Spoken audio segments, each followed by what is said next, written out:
Hello, everyone. Welcome back to the Fight Song Sports Podcast. As always, I'm Ty Hansen. Joining me today, Bryson Lewis. Bryson, last episode we talked about the NFL draft. That was Thursday, Friday, Saturday, I believe, if I get my dates right. It was interesting, man. A lot of picks that we didn't see coming. A lot of guys that slid further than what we were kind of expecting, and I thought it was a weird draft class, as we mentioned last time, and kind of the NFL GMs and coaches and everything kind of admitted and said that as well. Loads of talent, but at different positions than what we're normally expecting. How did you think it unfolded through all 3 days compared to what you thought headed in and how it actually ended up turning out? What did you think? It was a pretty interesting draft. I mean, I think we kind of talked about the quarterbacks. We didn't love, well, you love the class because you didn't have to reach for one. And I mean, nobody really did. I don't really like any of the quarterbacks in this class. And I kind of think that the GMs and everybody making the picks kind of showed that same thing. I mean, Malik Willis was kind of thought of as probably going to be the first guy off the board going into this week or last week, excuse me. And he doesn't get picked until the third round, I believe. And I mean, Desmond Ritter got picked in the second by the Falcons. I actually really like that fit for him in that offense. He can let Marcus Mariota play a little bit. But other than that, I mean, the Travon Walker pick at 1, we kind of talked about it, I think, after just before we recorded last week. And I said that there were kind of some people that were kind of picking him to go number 1, and we weren't really sure yet. And sure enough, the Jags pick him at number 1. And this is kind of a pick that I think it's all about his potential. Obviously, the production in college does not just jump off the page at anybody. But I mean, he's got athleticism. His athleticism is just off the charts. Yeah, I thought that was a really big concern for me. He's obviously a very good player, and I think there's loads of potential in the NFL. But at first, overall, I think, especially in an organization like Jacksonville, you've drafted busts in the past, and you just don't want to continue that history. This is a guy that I think could end up being very forgettable in the NFL if things don't pan out. But at the same time, I also think the dude has loads of talent and, can be a household name for 10 to 15 years. We just don't know because there wasn't a ton of production in college, didn't get to play a ton. I believe I texted you about this and something I had saw on Instagram or Twitter. He's like the first number 1 overall pick that was never named to an all conference or all America team, which is just crazy to think about. I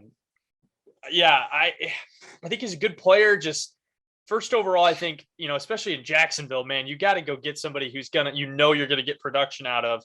I hope it turns out. I hope he ends up being a really good player.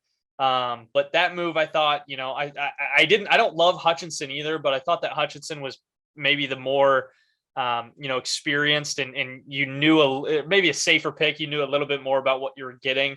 But yeah, I don't know. I thought it was an interesting pick. And then Malik Willis sliding to the third round too, man, I did not see that coming. If anything, I saw somebody, kind of messing up and taking him really early. I know there was a lot of hype around the Lions taking him second overall. I'd seen some mock drafts of people saying that. Obviously the complete opposite happens. He falls all the way down to the third round. I don't know if there were injury concerns or character concerns or something. Not really sure what happened there. But he ends up going to the Titans, and personally, I really like that. I'm not 100% certain on Ryan Tannehill's contract details, but I'm pretty sure he has like one more year in his deal, I think, and then like an option maybe. I could be wrong, but I mean Ryan Tannehill probably getting, he's probably been in the league 10 years now, 11 years now. Yeah, somewhere close to that. I would say, he's probably around that like 2010, 2011 draft class, I would think, out of A&M, obviously, and spent some time down in Miami. I liked it a lot. I think that, he obviously isn't going to come in and play much right away. Tannehill is going to be the guy there for sure. But, with that contract, obviously I'm not certain on that, but up in the next couple of years, and in the last episode, I said I want these quarterbacks to just sit maybe a year or two, get some experience before they, get the starting role. He's going to get to do that behind Ryan Tannehill, who's been a very solid quarterback in the NFL for, as we said, 10, 11 years, however long he's been in the NFL. Has never been great by any means, but He's never been bad really. He's always just been a fairly solid quarterback all around. And you said you like Ritter to the Falcons too. I like that a lot as well. A team that's kind of searching for a quarterback. Obviously they've got Mariota, who I think kind of unjustly lost the job in Tennessee. I didn't feel like he was ever really bad there and deserved to lose that. But he was spent some time in Oakland, Las Vegas, whatever you want to call it. And then obviously now with the Falcons, I think he'll get a shot there. And I think Ritter's going to get to learn behind a good quarterback. I mean, Mariota, obviously a former Heisman winner at Oregon, and has been solid in the NFL too. I mean, although he hasn't really had a starting job for a couple of years now, I don't know that he's ever really been too bad. But yeah, I think that every team did what they're supposed to and didn't reach for a quarterback. Pickett the first one off the board to the Steelers. I like that a lot. Pitt plays at Heinz Field. They share the same training facility, just on opposite ends of the building. So literally he just takes his stuff and moves to the opposite end of the building. I think that familiarity is going to be really big for him. I mean, he's in the same town and he's at the same field, same parking lot, same facility, all that. We've talked about kind of the home court, home field advantage in the past on here, and just kind of how it's all of your routines and everything like that stay the same. When you're at home versus being on the road, and he doesn't have to go learn anything new. He's been doing it for the past 4 years? Was he there 4 years? Or is he there 3? Yes, I believe 4. He's there 4. Yeah. So I thought that was a great pick. I mean, obviously Pitt doesn't have the biggest fan base in the world, but more than anywhere, you're going to find Pittsburgh Panthers fans in Pittsburgh. So I thought that was a great pick. And they've got Trubisky, who's probably going to be the guy game 1, I would imagine. But I think it might be another thing like San Francisco, where you have Trey Lance and Garoppolo that kind of, or even Chicago with Nick Foles and Justin Fields kind of back and forth. I think you might see that a little bit this year, but I really kind of want him to sit the whole year and learn behind Trubisky, and just get acclimated to things. Yeah, I completely agree. I don't love Pickett. Admittedly, I texted you comparing him to Christian Ponder, which I don't necessarily actually believe. It was just kind of a joke. Their stats in college were kind of similar. Each of them had one good year towards the end of their college careers. But overall, I feel like all the fits with the quarterbacks are pretty solid. They can all go in and get comfortable in the offense for a couple of years and just see what happens. But something that was really interesting, and a guy I came on here and talked about last week, was Nicoby Dean sliding into the 3rd round. He was a guy that everybody kind of had mocked as late first, early second, and I think a lot of people thought was probably the best all-around linebacker in this draft class. And he slides all the way into the 3rd round, gets drafted by the Eagles. It came out a little bit after that, or just before I think he got drafted actually, that he had a shoulder or pec injury that he had opted not to have surgery on. And I think that kind of scared a lot of teams off. I don't know. I mean, a shoulder is definitely going to affect a linebacker, but what I read, it was a strain, so I'm not really sure how bad that injury is, if it really necessarily requires surgery. I'm not really sure, but it was just really interesting to see him fall all the way to the 3rd round. Yeah, and I think, one of the things now is that, having surgery means it's fixed. I mean, you saw it with Tua with his ankle, having surgery on a sprained ankle. It just things like that, you have surgery and it's considered, fixed. And then, you have to obviously rehab past that. But, that's not to say that, a shoulder strain 100% needs surgery. And ultimately it's the athlete's decision, when it comes down to it, and it can scare teams away for sure. And unfortunately he probably lost quite a bit of money. But excuse me, at the same time, I mean, he could have had surgery and then would have slid anyways, because this is a guy who just had surgery on his shoulder. It just ends up being a lose-lose, unfortunately. But getting him in the 3rd round is exciting, I think. Man, that's huge. And even, watching the 1st round, we're getting kind of towards that later, the later picks. Everybody was talking about Nicoby Dean still on the board in the 1st round for those later picks. Excuse me. Yeah, I didn't see him sliding to the 3rd round at all. Kind of like Willis. I didn't see Willis slide to the 3rd round. But I mean, that's a steal. I think that is a steal down there. Yeah, I completely agree. When he's healthy, He's got potential to become a very, very good linebacker in the NFL. And I don't know if we'll see. I don't know if it's actually come out that he's going to end up having surgery or what the deal is there because he opted not to originally. It's basically going to come down to the Eagles and their doctors, I assume. Yeah. But regardless, getting him in the third round, and you'll be able to keep him on a rookie contract that's not an outrageous number of cap hit, things like that. It's a complete steal. Yeah, and one team I thought was probably going to take him in that first round was the Patriots, who went with Cole Strange, the guard out of Tennessee Chattanooga, who admittedly I've not watched much film on. I don't study Tennessee Chattanooga football too much, especially their offensive line. I obviously knew his name and knew he was, one of those, smaller school offensive linemen that was going to get a shot. But I don't think anybody saw him going in the first round. And I've seen some film from him at the Senior Bowl during the workouts, and he's just getting destroyed by defensive linemen. I mean, they're literally pushing right through him. To see him go in the first round was really, really concerning. But I do believe he only gave up something like 1 sack his entire college career. Obviously the FCS level, but that's not to say there isn't good competition in the FCS. Obviously there is. But I thought that was really, really weird for the Patriots to take him at I believe it was 26, I think 26 overall.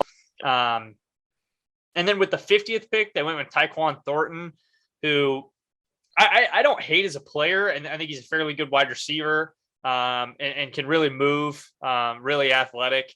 But that felt like a stretch to me too. Just kind of in the lower tier of wide receivers, especially for this draft class with how many went off the board. Obviously you've probably watched a little bit more of him than what I have. What do you think? I think Thornton's a very good receiver. He is super athletic, super quick. I think he ran sub 4.3 at the combine. I think neither of these picks is good. Thornton, you probably could have gotten the third round, fourth round, maybe.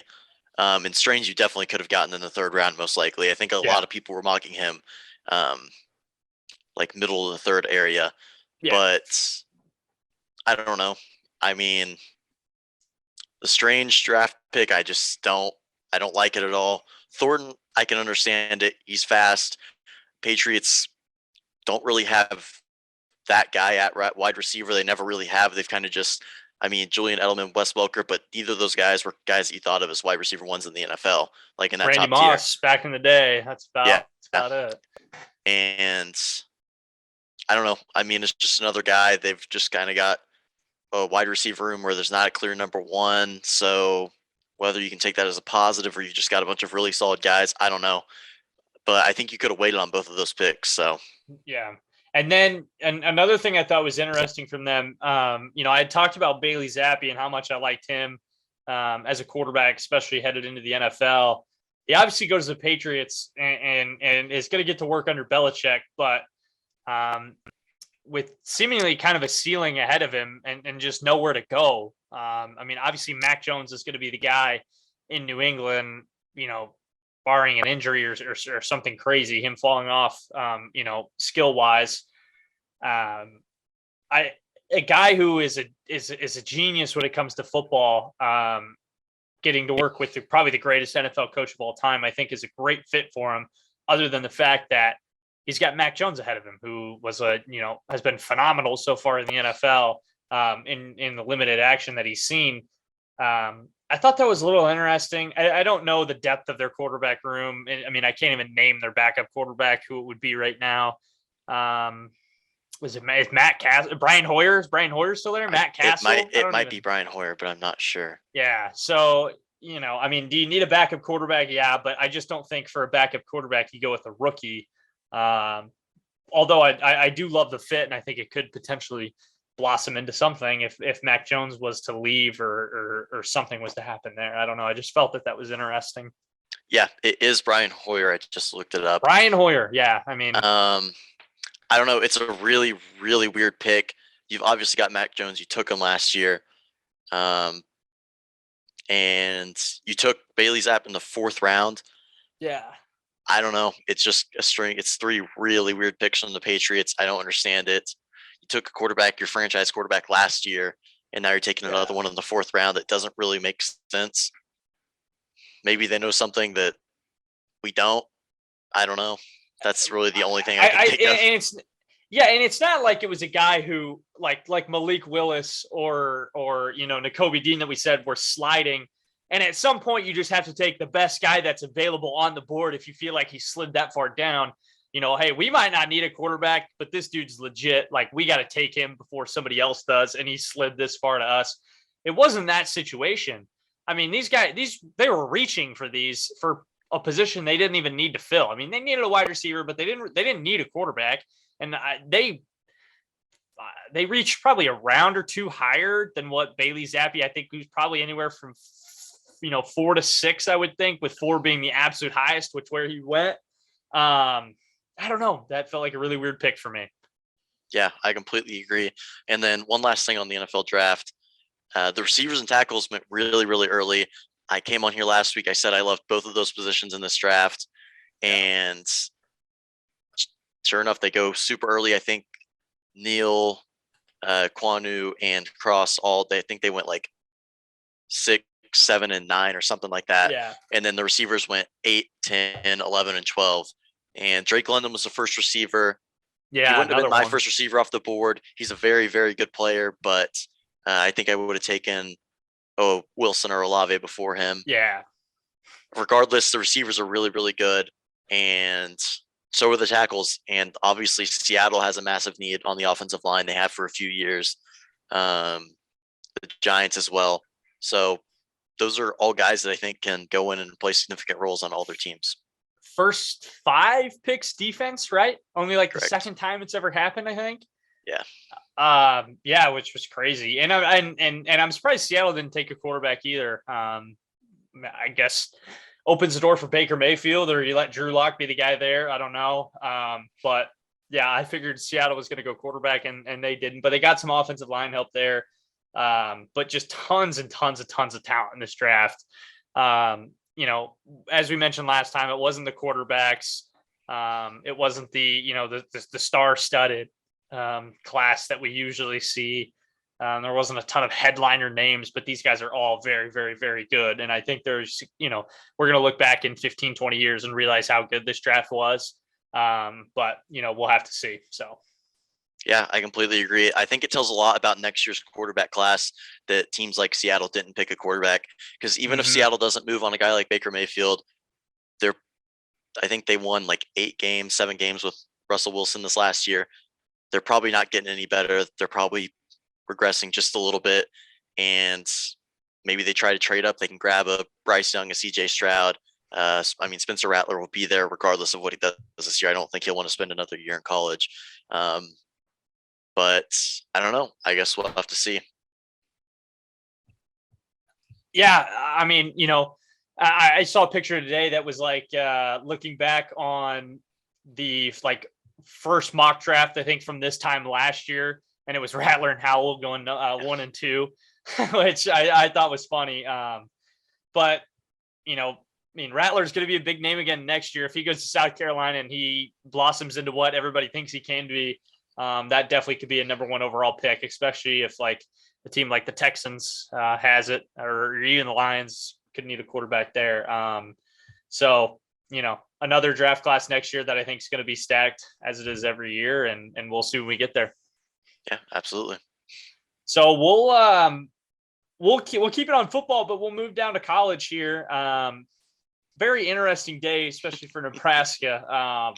We had heard about it. Oh, I don't even know, when was it? Like late fall, I guess. Something like it's that. Kind of when the story came out. I don't know all the details, admittedly, but I know the gist of it is that Nebraska is basically using an analyst with on-field help, which you can't do. And we talked about it last episode about how many coaches, and so you can have physically hands-on and active with the team. It's a weird rule and all that, but Nebraska basically got caught using an analyst to help with on-field practice and such. We got investigated, and I believe it was not self-reported. I believe was one of the issues that we didn't self-report it. The NCAA found out about it, not through us. And we get slapped with some penalties. I've got them pulled up here, and to me, like, they just seem like there's just nothing. There's no substance to it. A $10,000 fine is nothing for any college football team. A 1-year extension to our probation period, which, just means we can't mess up again. And, hopefully we don't. We get a 1-year show cause order for the football head coach, that obviously being Scott Frost, plus a 5-day suspension from all coaching duties during the championship segment of the 2022 football season. That just meaning, I believe, the season, right? Correct. So he can't. So he gets a 5-day suspension from coaching duties. So he can't practice, or he can't lead practice for 5 days.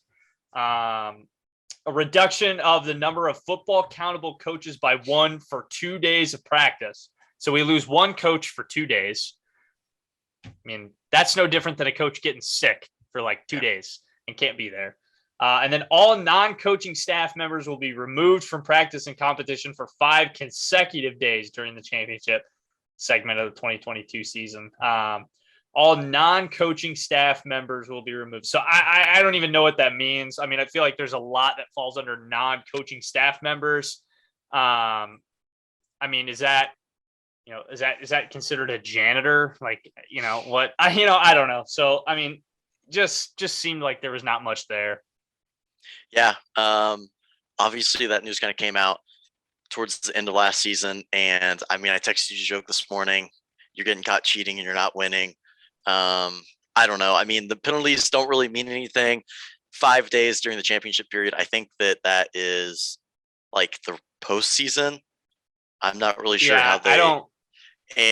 The way they say championship makes me think postseason, which, I mean, Frost wasn't really coaching there the last couple of years, anyways. I don't know.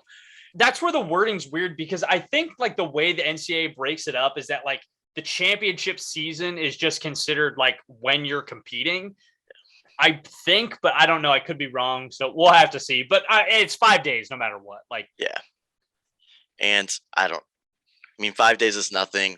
He'll be sitting in his office with a walkie-talkie doing something like that. Yeah. Like, yeah. It's not really going to get enforced that. I don't know. I don't really think it's a huge deal. Yeah.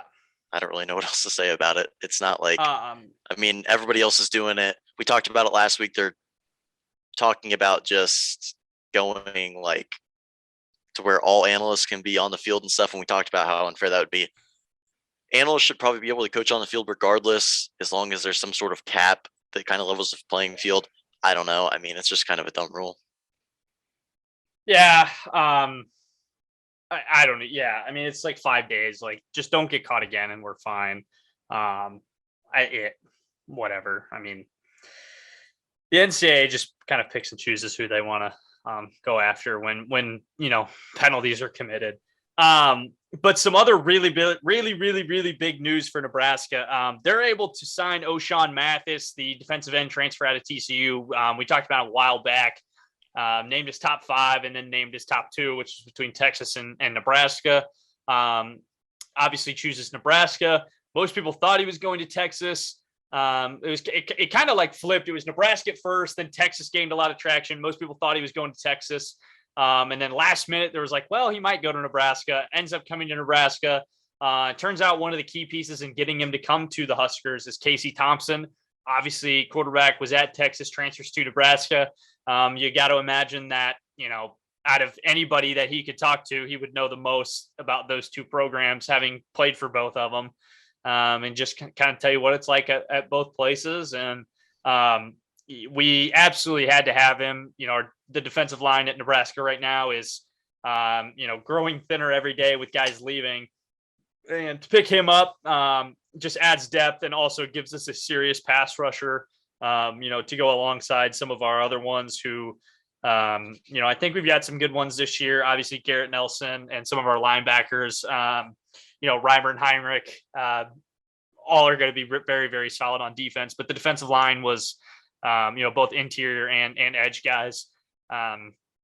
Was growing thin, and we got a big time transfer there. Yeah, I completely agree. It's obviously kind of a position of need, like you said, kind of thin. And he's a very good player. We talked about it the first time we talked about him. We brought up his 2020 stats. 2021 kind of dipped a little bit. I'm sure some of that had to do with Kerry Patterson stuff going on and them firing him and things like that. And then teams just kind of knowing more about him. But it's definitely a big deal. And I mean, it's nice to see Casey Thompson, Oklahoma kid, able to negative recruit on Texas there. Yeah. I mean, horns down, but. Yeah. So we'll go ahead and flip it over to OU side of things now. And obviously, May 1st, we talked about it last week, is the deadline to enter the transfer portal. And the Ncaa or someone, they sent a statement out to somebody. Basically, as long as the kid had told the school by 11:59 on May 1st, 11:59 p.m. that he wanted to enter the transfer portal in writing, he would be allowed to enter the portal. And so basically, we have about 24 more hours now, a little over that, before everyone should be in the portal and everything should be reported. And OU loses two more guys to the portal, Nathan Rollins-Kabonge and Noah Arinze. Arinze was kind of defensive end, interior defense lineman, and Nathan Rollins-Kabonge was kind of a D end, edge rusher, outside linebacker type guy. Not really sure where he would have fit in Brent's system, but they were both guys recruited by the previous staff. Both were kind of viewed as project guys when they were coming in. Kabonge, it was widely stated that he was probably going to need at least 2 to 3 years to really grow into his body before he was going to see a snap. And I think this is just kind of the new staff coming in, and they're like, we don't really think that you've got a future here. We encourage you to look around, things like that. But I do think that Kabonge was also pretty homesick. He's an Oregon kid. I want to say that he never actually visited OU when he was in high school. I could be wrong there. Because I want to say that he was kind of in that COVID area where guys weren't really taking visits, but not really sure on where Rinze is going to go. I think he's originally from Texas, maybe go to a smaller school back home, something like that. But I think those are probably going to be the two last guys that we see jump into the portal. Maybe we see an offensive line guy or two, but when was the deadline? The deadline would have been last night, May 1st at 11:59. Yeah. But it takes, I believe, like 48 hours for schools usually. Yeah. So as long as they had provided writing to the school, to their coaches, whatever it might have been, they can get into the portal. Yeah. But those should probably be the last two guys. Like I said, maybe an offensive lineman, but who knows? I think this will get them just under the scholarship limit. They're still going to need to get a quarterback and probably maybe a safety or a wide receiver, but we'll just have to see. Obviously, the guys that are in the portal now that's probably about it from most schools, and we'll just have to see where you goes from there. Yeah. So we'll go ahead and flip it over to Oklahoma basketball now. And they got a commitment this weekend from Luke Northweather out of Missouri. We talked about him last time, averaged 29 points and 11 rebounds last year. Was Missouri State Gatorade Player of the Year. And I think this is a good win for Oklahoma. They get him over home state Missouri and then also Wisconsin. And Wisconsin kind of has a track record with these big guys, kind of tall, lanky. Frank Kaminsky was listed similar. Luke is listed at 6'10", 225. And he's definitely a project kid. He's definitely going to be a guy that has to come in, get in the weight room. A definite redshirt guy, in my opinion. And maybe it'll take him 2 years before he plays. We'll have to see. But there's a lot to like with this kid's game. I think he's really good offensively. And I don't know what the competition level is like, what division he plays in Missouri. But anytime you're averaging 29 and 11 in high school, you've got to be a very, very good player. But earlier today, they did get some bad news. Michigan State transfer Julius Marble, big forward center type guy, committed to Texas A&M. So kind of still out there looking for another big, somebody to back up Tanner Groves coming into this season. They've got 3 spots left. But somebody they have been mentioned with over the last couple of days is Isaiah Mobley. Some OU fans will remember him from last year towards the end of the year. He's the Missouri State guard, started for them in the NIT game. Averaged 20 points a game last year and dropped 28 on OU.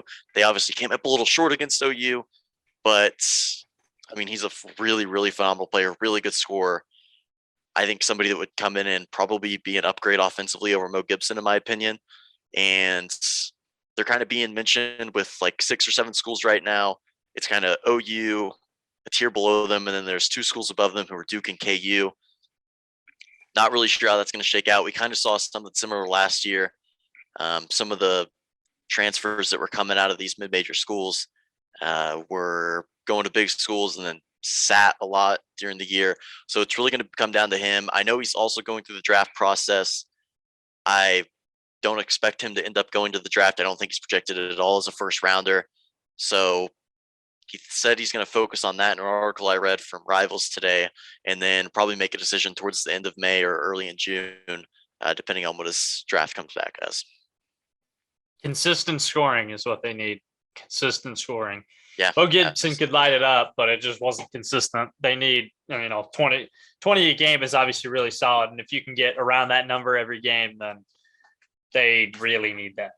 Yeah, absolutely. And if you're able to get Mobley and you pair him with a guy like Joe Bamasil, who they got out of George Washington, if he gets his waiver, which I think everybody just kind of assumes that he will, just like I think a lot of transferable in college basketball, you get one more scorer in there. And I think, I don't want to call it an immediate upgrade over last year's team, but I think it looks on paper like a better roster than last year's team. So we'll just kind of have to see. I'm sure over the next week or so, guys will kind of have to start making decisions because there's a lot of guys in the portal. I think I saw earlier today there's over 1,800 kids in the portal. And obviously the deadline to let your school know was yesterday, like we said with football. It's the same with basketball. So within the next 24 hours, all the names that are in there are going to be out there. And we'll just have to see who OU focuses on, if they can get a commitment out of anyone. There is a kid out of the Kansas City, I think Missouri, Kansas City University or something like that. Kind of a bigger guy. Yeah. And I want to say he's listed at like 6'8", 6'9", averaged like 10 points last year. I want to say, I'm blanking on his name, something Alec, but he's set up a visit to OU, I believe, later this week or this weekend, and we'll just kind of see where things go from there. Yeah, and as you mentioned that, yesterday was the day to get your name in. So obviously all of the names are going to be popping up here soon, and everything getting cleared. Will be coming out here in the next probably 24 hours, really. And throwing it over to Nebraska basketball, another transfer portal name, Baylor Shireman, who we talked about headed into the tournament, South Dakota State guy, obviously led that electric team there. Weren't able to get that tournament win, but a phenomenal player there. He's a Nebraska kid, Aurora, Nebraska, I believe, small town in Nebraska. He's narrowed his list down to 5 schools. He has Arkansas, Clemson, Creighton, Duke, and Nebraska. 2 home state schools, obviously. It would be a huge pickup for Nebraska. Obviously a guy that has tournament experience, for a school that's not even trying to get to the tournament, just trying to be 500. A guy like that would be really big. Some other schools he'd been talking to that are out, Kansas and Kentucky. Those were the only 2 in his top 10 that he did not do an in-home visit with. But hopefully Nebraska can land him. That would be a huge pickup for them. Huge. Yeah, absolutely. He's a very, very good player. And we'll just have to see where he goes. I mean, obviously some bigger names on that list, but it's kind of like we talked about with Mobley and a couple other guys in earlier episodes. Does he want to go to a big school and maybe just be a rotational guy, or does he want to go and start at a school like Nebraska or Creighton, and probably be the guy at either of those schools? So we'll just have to see. Makes his decision tomorrow morning. Yeah. We don't really have any guys. Yeah. Well, we had one, and he's going to get drafted, and we still won like 12 games. So, Yeah, so let's go ahead and flip it over to OU softball now. Yeah. And nothing crazy going on there. Yeah. 45-1. Just kind of the usual out of them. But they do have Oklahoma State coming up this weekend, a very, very good Cowgirl softball team coming into Norman. And they will have a series Thursday through Saturday. and they're both tied at 14-1 in the Big 12 right now. The winner of the series will win the regular season Big 12 title. It should be a very, very good series. It was a similar situation last year when OU went up to Stillwater. OSU beat them in one game, and it was looking shaky for a little bit, but OU turns it around and won the series and won the Big 12. And I mean, OU's playing it at home. That place is going to be getting after it. They What's pack out OSU reruns. ranked right now? Do you know? I don't know off the top of my head. I want to say it's top 10 to 15. Yeah. So yeah, I mean I'm pretty sure they're definitely ranked. Obviously Bedlam with 2 ranked teams is going to be electric. So yeah, absolutely. And I mean, we'll have to see. They're a very, very good team, but I mean, I think obviously everybody is probably taking Oklahoma in this series. Yeah. I'm trying to find Oklahoma State's ranking real quick. No, you're good. It's crazy to think that with the season OU has had so far, they're tied. They don't even have the sole possession of the Big 12. They're not the Big 12 leader right now, which is just crazy to think about. Shows the year that Oklahoma State's having. Yeah, so D1 softball has Oklahoma State at number 6 overall. 6. And it is kind of crazy to think that these two teams are tied. Oklahoma State is 38-9 overall. Obviously, 14-1 of the Big 12 puts you tied for the top, but compared to OU's 45-1, it just shows you how dominant they've been. But I mean, OU's got to be ready for them. Mackenzie Donahue is still not back with the team. I think that just based on what's out there, she probably will not be back with the team. Yeah, that might be done. I don't know. I don't want to really throw anything out there that's just still kind of all rumors out there. We'll have to see, but I wouldn't expect her back with the team. And this is going to be a series that OU's going to have to show up to, and they're going to have to play really, really well to win. Probably the toughest series that they played so far. They played UCLA earlier in the year, but that obviously just being one game. I think for 3 games, this is probably going to be the toughest series that they've had all year. Yeah, I completely agree. I mean, the only one that comes close is Texas. And Texas, yeah. I mean, it was a close first game. They run-ruled them in the second, and then obviously Texas knocked them off in the third game, but they still won that series. I'm not sure who Oklahoma State's losses to. I would assume it's probably Texas if I had to guess. Yeah. But which Texas is ranked as well. Yeah, I think they're around 16 is what I saw. Yeah. So we'll move it over to the Big Ten softball and obviously focus on Nebraska here. They've had a great season so far, 35-13. But they went on that huge win streak and they've struggled a little bit recently. They lost back-to-back series against Wisconsin and Ohio State, 2 series they definitely should have won. However, they are still second in the Big Ten. They've got 1 weekend left against Indiana, who is 9th in the Big Ten, and I believe it's 12 teams go to the softball Big Ten tournament, and I'm pretty sure it's single elimination as well, which is obviously very tough for softball. The Big Ten tournament begins May 11th, so next Wednesday, not this Wednesday, but next Wednesday. It's the first time they've had the Big Ten tournament since 2019. Obviously, 2020 was canceled by COVID. And then last year, 2021, baseball and softball did not have conference tournaments. The regular season winner just was the outright winner. Fortunately, Nebraska baseball was able to capitalize on that and got to a regional from that, but obviously not going that way this year. They've got a very winnable series left. Northwestern is the only school ahead of them. I think they're 2 games ahead, I want to say, in the Big Ten standings. So if they sweep Indiana, then I'm not sure who Northwestern plays. If maybe they lose a series, then we can jump them and be the number 1 overall seed. But if not, and we stay at number 2, you got to love that. And I think we'll be a for sure regional team. I don't see any way that this team, if they don't win the Big Ten, doesn't get an at-large. I would imagine they would be getting an at-large. And I haven't checked D1 softball.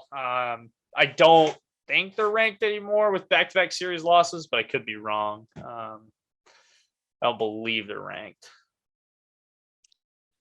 Yeah, I did not see them in my quick glance at it, but I mean, obviously losing back-to-back series is tough. Still a very good record. Still should expect to be in a regional, I would more think. than likely. I would think. Single elimination in the Big Ten tournament is kind of weird. Obviously, all postseason is double elimination. So, Yeah. I mean, maybe they lose an early one and I don't know, just kind of recency bias leaves them out. But you can't imagine a team that's 35-13 coming down the stretch here is going to get left out. Wouldn't think so. I think the first 2 seeds might get 2 rounds of buys. I could be wrong. I know you at least get 1. Yeah. But I think there might be 2. Maybe it's the first 4. I'm trying to go through this in my head. No, I think it might just be just 1 round, but for sure they'll have a bye, at least in the Big Ten tournament, so I don't have to play that extra game, which will be very big there. So, yeah, absolutely, and we'll just kind of throw it over to general college football news now. And obviously, we talked about it time and time again this episode. Transfer portal deadline was yesterday, and kind of at the 11th hour, rumors about Jordan Addison started popping up. I want to say it was like Friday night, even before this stuff started coming out. And he was supposedly tampered with, offered a massive NIL package by USC. I don't know. 3 million, I think is what I saw. Like 3 million, a house, and whatever else. Basically, I mean, give Reggie Bush his Heisman back at this point. I don't know. Yeah. Which he's not officially in the portal, and I believe it was reported he was in LA, right? Correct. I believe it was somebody tweeted out that he was not in the portal and that he was in LA. I mean, I'm sure they're. I mean, he could be waiting. He could obviously fly to LA himself and then wait, and then when his name officially goes in the portal, he's already there and can take a visit. The odds that that's happening is slim to none, especially with the guys that are there in Southern California now, not to name names. But I can't see him doing the right thing, although he doesn't lie very often. I mean, he did say he wasn't going to be the head coach at LSU. Obviously he's a very truthful guy, told the media right to their face that he wasn't going to LSU and he didn't. So, I mean, he's a man of his word, really. I don't see him doing anything wrong out there in LA, especially in such a polarizing city with the guy coming from Pitt who just lost his quarterback. No reason to tamper with that guy. So. Yeah, I mean, Lincoln clearly has a clean record. He's definitely never tampered before. Especially not with teams from the SEC, not Tennessee, not LSU running backs, who then turn around less than 2 weeks later and leave again. I don't know, but on the real side of things, I think it was reported just a few hours ago that Addison was officially in the portal, but that USC was not the for sure landing spot. They mentioned Texas and Alabama. Alabama just got a commitment from a Louisville wide receiver who they supposedly also tampered with. So I don't really know about the Alabama thing, but I believe that Pitt's wide receiver coach from last year is now at Texas, if I'm not mistaken. So there's a link there, but I don't know. It kind of smells a lot like the Caleb Williams thing where he goes into the portal and I mean, it was clear where he was probably going from day one, more than likely. Oh, yeah. But it kind of came out, it might be Wisconsin. Like he really likes that there. And there's a DC area guy out there. Yeah. But it just reeks just like that situation did that. I mean, I think the spot's already predetermined. Yeah. I don't know. It's not good for the game. And there's respected national writers out there who are talking about Caleb Williams and his DC area thing because Jordan Addison is also from the same area, but where they went to high school at is like over an hour away from each other. It just, I mean, it reeks of Lincoln Riley telling some story to the media. And I mean, it's guys like Bruce Feldman, Pete Thamel. Feldman has very clearly been, I don't want to call him a mouthpiece because he's a respected national writer, but he definitely gets information from Lincoln. He was the first guy on the USC stuff that Sunday morning and then broke it that afternoon. Yeah. I believe he was the guy that broke the Alex Grinch news when we hired him back before 2019 season. Yeah. I think it's just like the Caleb Williams situation, and it's just not good for college football all around. No, not at all. And another example that I saw today, Xavier Worthy, obviously a wide receiver at Texas, phenomenal, I believe freshman year last year, right? Yep. Phenomenal receiver down there at Texas. Was promised a 6-figure NIL deal from an unnamed school to enter the transfer portal. Obviously, last night being the night that you got to be in. And him saying this, I don't think we'll see his name pop up. I don't, there's not any rumors. But just to hear that a school is saying, hey, we'll give you, 100,000 plus to come to our school, hop in the transfer portal and come to our school. You just can't do that. You just can't do that. You can't do that. That is against the rules. So, yeah, I do believe he tweeted out earlier today after that stuff kind of came out. He tweeted out a picture of him and Sark last year fist bumping during game, basically solidifying that he will be staying there. And with that quarterback, I don't know. Yeah, I mean, Quinn Ewers, he's obviously extremely talented. We don't know. I mean, he's never played real snaps, but he's got all the arm talent in the world. He's he was a phenomenal high school quarterback. No real game experience yet in college, but you got to believe. I mean, he might make his freshman mistakes, but you got to believe he'll be pretty solid out there. I did see some stuff on Twitter that Texas fans were saying it was USC. I don't know how true that is. It's just Twitter. I'm sure somewhere down the line before the regular season, that school will come out. I mean, that's just kind of how things work these days. But I don't know. I mean, it just kind of shows the state of things right now, and things have to be cracked down on. Will they? It's free agency. Probably not. It's literally free agency is what it is. Yeah. It's free agency with a guaranteed landing spot. Like, you can just not leave. You already have a home. And then you also get to take all these bids in from everywhere else. Like, it's kind of a joke. Something needs to be done about it. I just wish there was a little bit more integrity. And just kind of seeing these as, I mean, these are student athletes as well. Obviously they're putting 100,000 people in the seats on Saturdays in the fall, but at the same time, these guys are students. And I do think it kind of gives a bad rep to college football, because there are plenty of guys out there who, are hometown kids who get to walk on at their dream school and play 4 years, and you might play 10 snaps and that's it. And it just kind of gives a bad rep for all those guys is, oh, you're a college football player. I heard you guys are making millions now. And it's not all of them. I mean, there are guys who've had to, not that everybody hasn't had to work hard to get there, but there have been guys who, have come from less fortunate areas and have had to work harder and, kind of had the odds against them and aren't getting paid what people think they are. They're just kind of catching this bad rep from, not that Xavier Worthy has done anything. It's not his fault that these schools are contacting him. It's from the coaches and all the analysts and all that stuff and athletic directors. It's coming straight from there. And it's frustrating to hear that, I have nothing wrong against NIL. I'm a huge supporter of it. I think it's exactly what the Ncaa needed to do. But like anything in the first year of any new rule, there's going to be, loopholes and people trying to exploit it. So we've gone on and on and on about it. We'll have to see what they do. So. Yeah. And I want to go touch on the Jordan Addison thing one more time. He's the $3 million deal plus a house. There are a lot of players in the NFL that are not making that much money. Yeah. It's it doesn't make a lot of sense to me. Something has to be done about it. It's funnily enough, Kenny Pickett's base salary this next season will be $705,000. He obviously just got picked in the first round of the NFL draft, and his cap number for the season is $2.9 million, which is less than Jordan Addison's rumored NIL deal. Yeah. So it's just, I mean, that's a first round draft pick at the quarterback position. I don't know.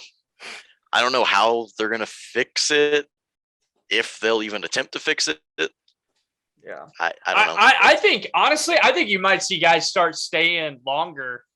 Like, I think it might incentivize you to go back to college instead of leaving after 3 years. I mean, like him, like if he's getting paid $3 million a deal, like, I'll stay the 4th year. I'll take my money. It's guaranteed I'm going to play. I'm going to be the best player on the team. And if I don't get hurt and I perform well, I'm still going to get that money later.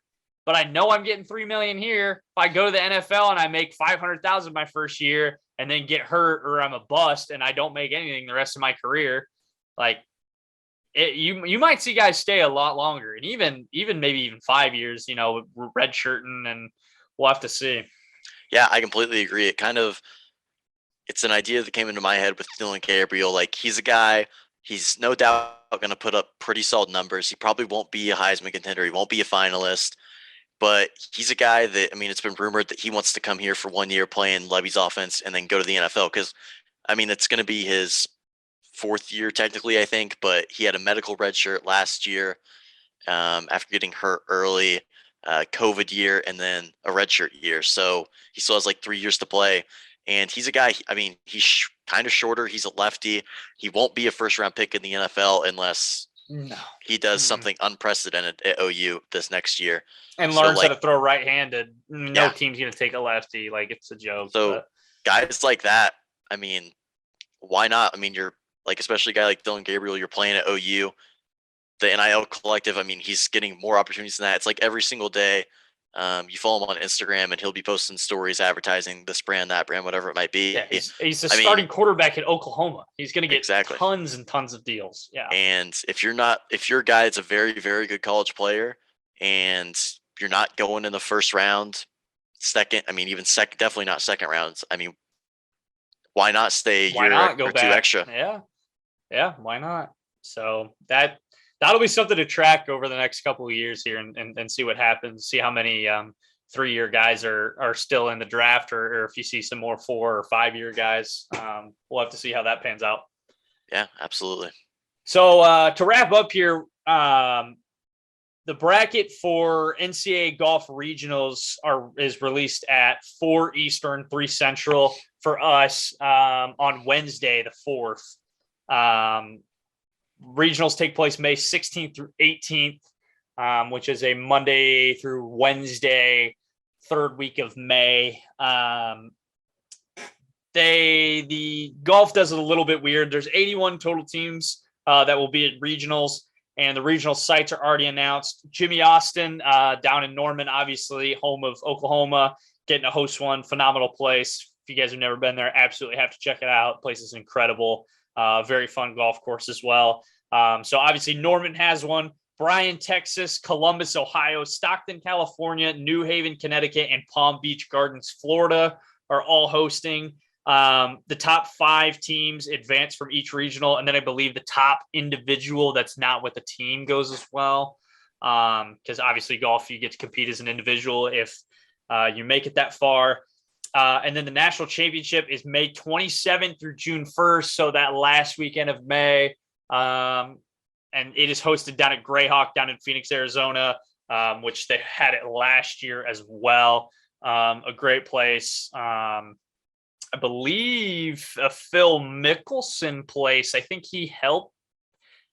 Could be wrong. I could be wrong on that. Don't quote me there, but I think Phil has something to do with that down there. And the NCAA championships for golf are super fun. Fortunately enough, when it was held at Carson Creek, we both got to go, long before Fight Song Sports was a thing. But man, it was an experience of our lives. Just to even get into Carson Creek, just to basically your ticket in. I mean, there's no way to even get in, just to see the place. And with regionals being there, or the NCAA championship being there, we were able to get in and just walk around. And it was just kind of crazy how the environment is. I mean, I believe it was OU, OSU, and Texas, or Texas A&M that were paired together. And you're literally walking down the fairways, and there was thousands of people, obviously with OU and OSU paired together, just thousands of people walking down the fairway. And it was electric. Like, it was a ton of fun. There were tons of people, tons of cheering. We got up onto 18 around the lake. There's that bank up there. There's just people lined up on the bank. And you can get insanely close. I mean, I've got video of me probably 20 yards from Victor Hovland hitting a shot in on 17. It's awesome. And also we were able to follow some of the groups and schools that were from further away. I remember, as you probably remember as well, we had followed a Duke, one of their groups. And literally there was like just us and like parents walking, and there was nobody out there other than us. And, they would finish a hole and you would walk on the cart path and you're just like walking right next to these guys. And it's like, you're playing for a national championship right now. And I'm walking right next to you. And, we were able to talk to their parents and they were just kind of asking about us. And I believe we had just recently graduated high school, right? Just right after. Yeah, it was that. It was right after that. Yeah, right after graduation. And so, it was an awesome experience just to, not only see the course, but feel two different environments of the electric home crowd for both OU and OSU, and just seeing all those people there. And obviously both teams competing for the national championship, the leaders there. That was incredible. And then also to see the guys, further down the leaderboard and from schools that were further away, and just being able to walk down the fairway and on the cart path from between holes, like literally right next to them, and talking to their parents. And, it was so cool that like we're at a national championship event right now. And we're literally talking to these guys. So if some way, somehow you guys are down in Phoenix, it is a must to go check that out. And also there's an Ncaa women's regional at Karsten Creek this year. So for our listeners in Oklahoma, that obviously is a great ticket in. That's how obviously we were able to get in and see the place. And unless you're willing to shell out $400, you're not playing Karsten Creek or even getting in. So, it's a phenomenal golf course, a great track, and just beautiful out there. And it's one of the rare cases in which you can actually get in and see it. And like when you pass it on the highway, forget what highway it is, headed up there to Stillwater. You don't even see it. You don't even know it's there. It's down, down the hill in the trees, and there's no grand entrance. It's meant to be hidden. Yeah, it's like some entrance. It's got like rock on it, and then there's like a little small black gate, and you just got no clue unless you're like looking for it. You got no clue it's there, and you can even miss it if you're not like actively looking for it. Oh yeah, I miss it almost every time. Like I'm like, okay, I got to remember to like peek over there. But we were talking about it, I think like right after the Masters ended, looking back on it, and like we saw guys. Like you said, Victor Hovland, Matt Wolf, Scotty Scheffler was out there that year. Brad Dahlke was there, Corn Ferry guy. And it was super stacked event, super fun. And like you said, we followed the Duke kid, and I wish I remembered his name. I don't. I wish I remember his name, man. But shout out to him. Shout out to that group. We had like a 10, 15-minute conversation with his dad walking down one of the fairways. Just a super cool environment. And like you said, up in Stillwater women's regional this year, I think they're starting this week. Actually, the women are. Yes, I think so. Yeah. But also there will be one down in Norman. And if you've got a chance to go to one of these events, it's a lot of fun. Yeah. And you get to see some really, really good golf and guys that are going to be on the tour in a few years. PGA Tour, Corn Ferry Tour, etc. They're all really, really good players. Yeah, so I've got our text messages here. We saw Matt Wolf, Victor Hovland, Scotty Scheffler, obviously all on the tour, and with how hot Scotty Scheffler is right now, and Hovland also, two Ryder Cup guys there, Scheffler and Hovland, Brad Dahlke, a Corn Ferry guy, Garrett Reband, and Quade Cummins, all Corn Ferry Tour guys. Those are all professional golfers that we get to see in college. And with the women's regional at Karsten Creek, and then the men's regional there at Jimmy Austin, Oklahoma is the place to play college golf, whether it's OU or OSU. And that's not even counting the Ncaa and Division II schools we have as well that are just phenomenal. They're both great places. Jimmy Austin, Karsten Creek, if you can get into either one, and watch those regionals, it's an electric environment and two phenomenal, beautiful golf courses. They're musts, and I'm sure you'll probably be there at the Jimmy Austin regional. TBD on if I will be there. We'll have to see if my schedule will allow for it. But we'll get you there. We'll get you there. Obviously, if we're both going to be there, you guys will see a lot of content from that, which is coming up in 2 weeks from today. Yep, I believe so. So yeah, that'll be fun. Hopefully Hefner North gets regional here in the next couple of years. Yeah. Great track out there. It's postseason golf is a lot of fun. Like we said, if you get a chance to go out and watch it at any of these sites, even down in Texas, down in Phoenix, It's a super fun environment, and I would really encourage people, if they have an opportunity to go to the championship, um, to go out there. Match play it's a lot of Yeah. fun to watch, Yeah. and it's not something you get to see very often, obviously. No, and like, for a sport like golf, which a lot of people don't, particularly enjoy watching, the environment that you're surrounded in just doesn't even feel like a golf environment. I mean, it feels like you're watching any other sport. I mean, I just remember thousands and thousands of people lined along the bank of 18 at Karsten Creek. Yeah, it's an incredible experience, and I would 100% even just make a trip out of it. If in the future planning something, I would totally say, yeah, let's go down to Phoenix and watch it. I mean, it is 100% worth that. So Yeah, absolutely. so go ahead. What you got? I was just going to kind of wrap up a little bit, just say, got a big couple weeks coming up here. Softball postseason coming up, golf postseason, women's Baseball underway, men's coming up. Postseason for baseball is coming up here late May. That stuff will get started up. So really exciting time all around. As always, college sports is as always. We appreciate you guys listening. SoundCloud and YouTube both. We say it every week: social media, Instagram, Twitter, TikTok. Once, obviously, both college kids here. So once finals wrap up, and we got some free time during the summer, a lot more stuff's going to get done. Once we got some time and we can pretty much solely focus on this instead of having to worry about all those pesky classes that we have to take. But we'll be back again next week. And as Bryson said, a busy time here in college sports. And we appreciate you guys listening. Thanks.